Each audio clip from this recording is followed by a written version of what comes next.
We expected to find a pot or a small container. We didn't find an edge or a pot or anything down there. Just in that first day, it was obvious that this was something very special. So it has taken this very special life of its own on. You know, in the next 100 years or so, might happen across something again of this size, but this is very special. We were just sitting around a table talking, and the lady said to me, "Aren't you one of those people that goes out and, you know, waves that thing in the fields and that?" I said, "Yeah, that's right, yeah." And thinking, there we go, be careful, you know. And she told me a story that her uncle was ploughing a field in Grooville, and he pulled a hedgerow out. And in one of the old roots of the tree, the pot broke and these silver coins scattered all over the field. And you hear these stories and you think, well, that's fine, okay. I asked her to describe the coin to me, and the way she described it, it could only be described by somebody that had handled a Chrysolite Celtic stater about 55 BC. And the minute she told me this, my ears pricked up, but she couldn't really remember whereabouts, but only roughly where these coins were found. And that really started the search for the treasure that we've now got.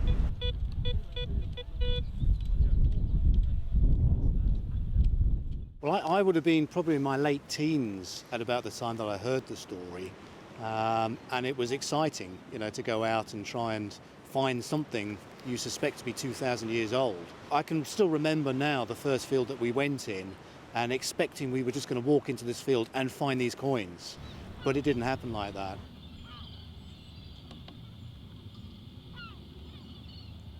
I'd become aware as a result of doing my job that Jersey had produced quite a few coin hoards of the late Iron Age and a few of the Roman period. So I was aware that it was likely that, especially given the popularity of metal detecting, that sooner or later one would come up. But I think, like everybody else, I was completely unprepared for the size of what we did eventually excavate.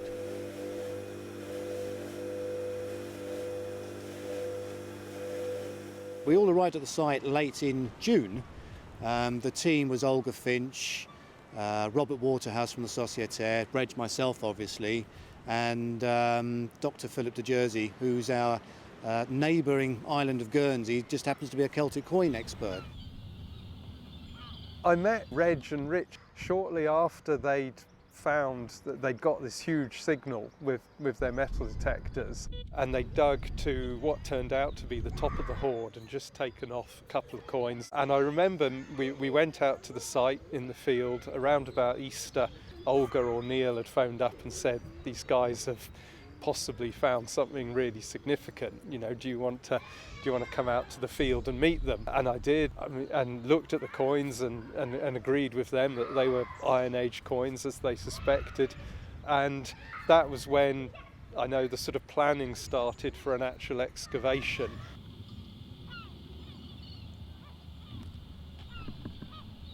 I was asked to carry out the recording on the site, that is to say, drawing plans and sections of what we found, taking photographs, and working out what archaeologists refer to as the stratigraphic sequence, if you like, the story of exactly how a hole was dug, it had coins put into it, it was backfilled with various forms of debris, and then abandoned. Can I have a look at this? I think what we got are these coins coming through the wall. I think the leather was rotted through in that area, and these ones are probably from the inside. Yeah. My name is Neil Mara. I'm Jersey Heritage Museum's conservator, and on this project I'm leading on the disassembly and conservation work of the hoard.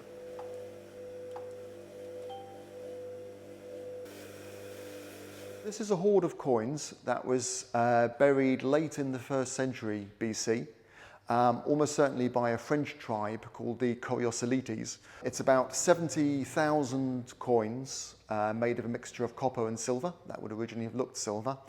And as we've begun to dig through it, we found more and more jewellery. And so we think they were buried around 30 BC.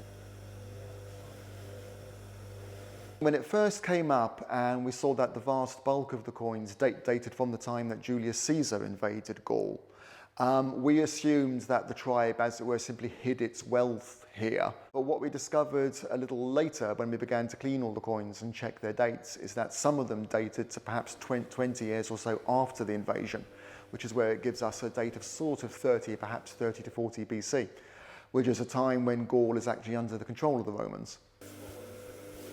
So we were wondering again, was it perhaps one that was buried first at the time of the invasion and was then dug up and reburied here?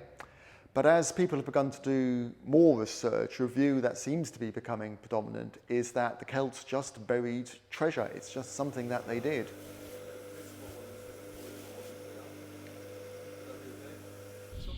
We thought it was going to take one day. We expected to find a pot or a small container, and we'd been lucky enough to come down straight on the top of it. That's what we really expected. And we found about 150, 160 coins in that period.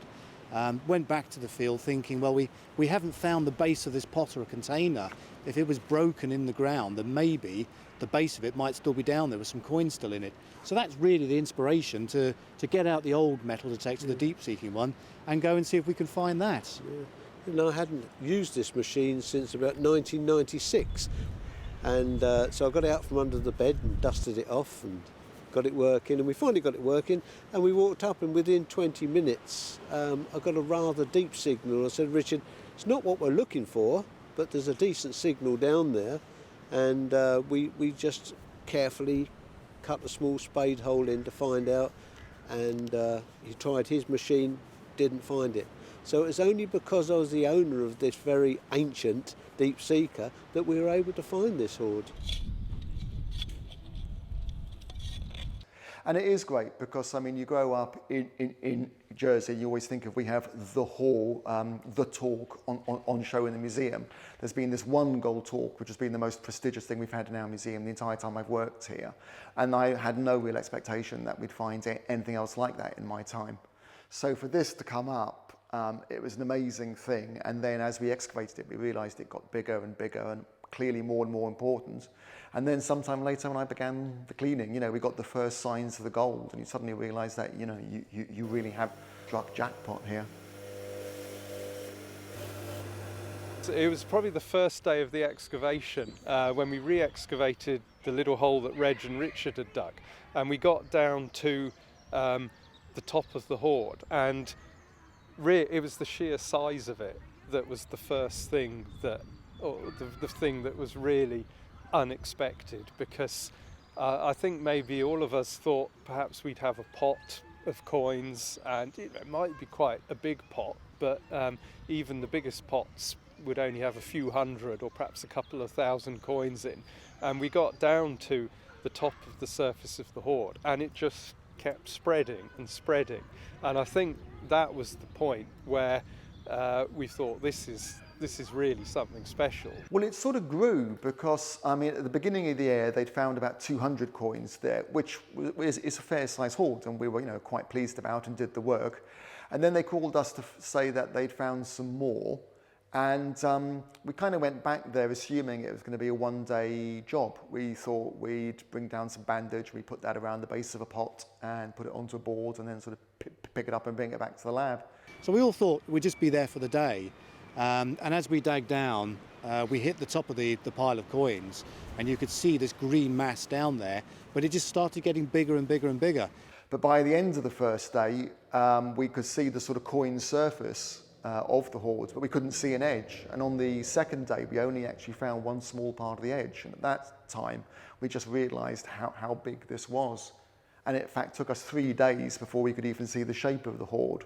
We went into day 2 like that, which turned into day 3, which turned into day 4. So it took 4 days to actually reveal the whole surface of this thing, and then to undercut it. And the 5th day, the Saturday, was the recovery day. That's the day that we had the hoist and the lorry to lift this thing out of the ground. And it was amazing because Neil Mara, who was in charge, he's the conservator for the archaeology, he was in charge of arranging to lift this lump out of the ground. And he tried lots of things. We sat and discussed, and we actually in the end wrapped it up in clean film And on that particular day, when the crane arrived, he realised how his career was on the line, because this huge great lump weighing nearly a tonne out of the ground, and you've got all the press, films going, BBC, ITV, all filming, and people, and the general public had come on site then. So it's quite a busy little hole in the ground.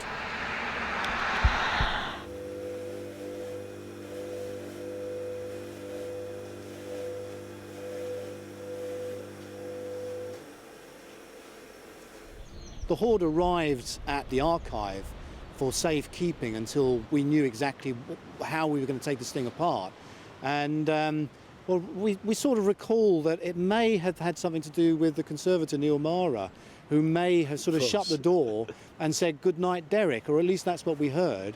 And Reg and I sort of latched onto the name Derek, and I guess that's how we affectionately knew the Hoard from there in after. I'm adamant that as Neil closed that door, he said, "Good night, Derek," like the old, before your time, the Rowan and Martin laughing. And I said to Richard, "What did he say?" And you said, he said, "Good night, Derek," or something. Then Derek came on. And as we've done TV and radio programmes, the Southwest people, they all refer to it as Derek, and they say, "We listen to you in bed while you do the radio programmes on it, and how's Derek doing?" And it's lovely.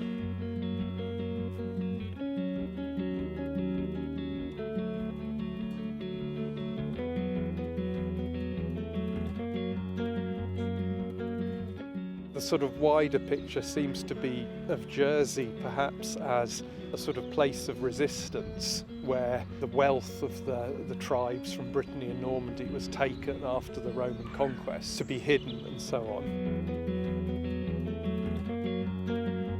This is the ninth coin hoard of this period that's been found in Jersey. So Jersey seems to have been a special place for these Celtic tribes in Brittany and Normandy, in Gaul at the time, to bring their treasures to Jersey. So is there another Derek out there? It's a possibility. We'll keep on looking, who knows? So maybe somebody lucky, in the next 100 years or so, might happen across something again of this size. But this is very special.